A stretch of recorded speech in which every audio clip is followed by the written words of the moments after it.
La faveur du prince Harry parmi les Britanniques a diminué depuis son mariage avec Meghan Markle, a montré une nouvelle enquête Ipsos.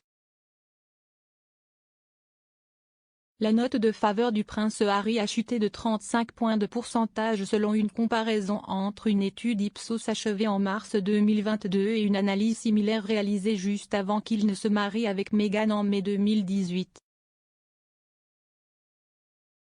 Selon la dernière enquête, seuls 3 sur 10 les gens sont favorables au duc de Sussex. En revanche, 43% ont déclaré avoir une opinion défavorable de lui. L'analyse a été menée entre le 24 et le 25 mars sur 2055 Britanniques âgés de 16 à 75 ans. La duchesse de Sussex a également connu une perte substantielle du taux de faveur au cours des dernières années. Près d'un quart des réponses analysées, 24%, sont favorables à Meghan, duchesse de Sussex. La moitié des personnes interrogées ont déclaré avoir une opinion défavorable de la duchesse de Sussex. Cela signifie que son taux de préférence a chuté de 16% lorsque ces résultats sont comparés aux données de 2018, recueillies à partir d'un sondage Ipsos Global Advisor auprès de 1000 Britanniques âgés de 16 à 64 ans. Seul le prince Andrew a obtenu les moins bons résultats que les Sussex dans cette enquête, 11% des personnes interrogées déclarant avoir une impression positive de lui contre 69% déclarant avoir une opinion défavorable de lui. La reine continue d'être en tête des classements en tant que membre le plus aimé de la famille royale, 69% des personnes analysées déclarant avoir une opinion favorable d'elle contre 12% qui ont déclaré avoir une impression défavorable du souverain. Une comparaison avec l'étude de 2018 montre une augmentation de 7% sur l'année du nombre de personnes ayant une opinion positive de la reine. Le monarque est suivi dans l'analyse par le prince William, avec un taux de faveur de 64% contre un taux de défavorisation de 13%.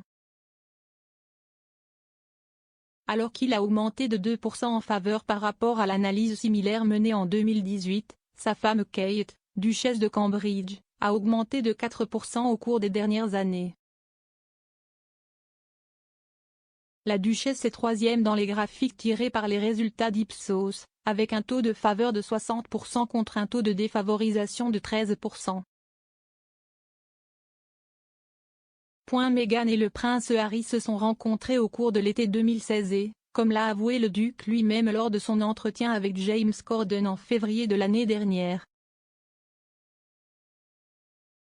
S'adressant aux comédiens britanniques lors d'un épisode spécial de son Late Late Show, Harry a déclaré que lui et Meghan avaient immédiatement sympathisé et que leur relation était passée de 0 à 60 en quelques semaines seulement. Le couple a finalement annoncé ses fiançailles en novembre 2017 et s'est marié en mai 2018. Mais, avant même de devenir duchesse, Meghan a commencé à exercer quelques fonctions royales, prenant part à des visites et à des engagements avec le prince Harry, signe clair qu'elle voulait se lancer dans son travail. Le duc et la duchesse de Sussex ont exercé plusieurs fonctions royales à la fois en solo et conjointement et quelques voyages importants à l'étranger pendant leur temps en tant que membres de la famille royale.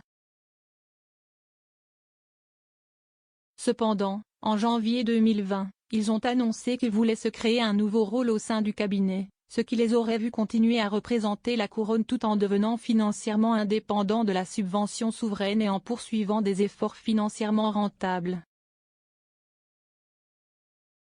Après que cette solution ait été jugée impossible, Meghan et Harry ont officiellement démissionné en tant que membres de la famille royale fin mars 2020. Au cours des 2 dernières années, ils ont créé une nouvelle vie pour eux-mêmes et leurs 2 enfants en Californie.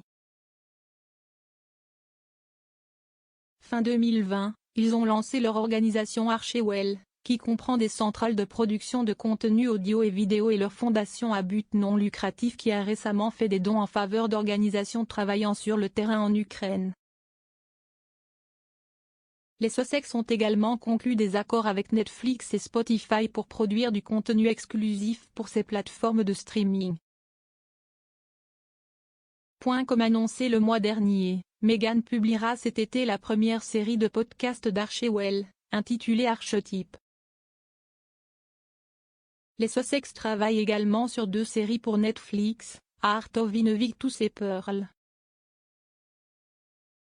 De plus, le prince Harry doit publier un mémoire intime plus tard cette année. Alors que Meghan et les enfants n'ont pas encore voyagé au Royaume-Uni depuis que les Sussex ont cessé d'être des membres de la famille royale, le duc est revenu à 2 reprises en 2021, d'abord pour assister aux funérailles du prince Philippe en avril dernier et plus tard en juillet pour dévoiler la statue de la princesse Diana.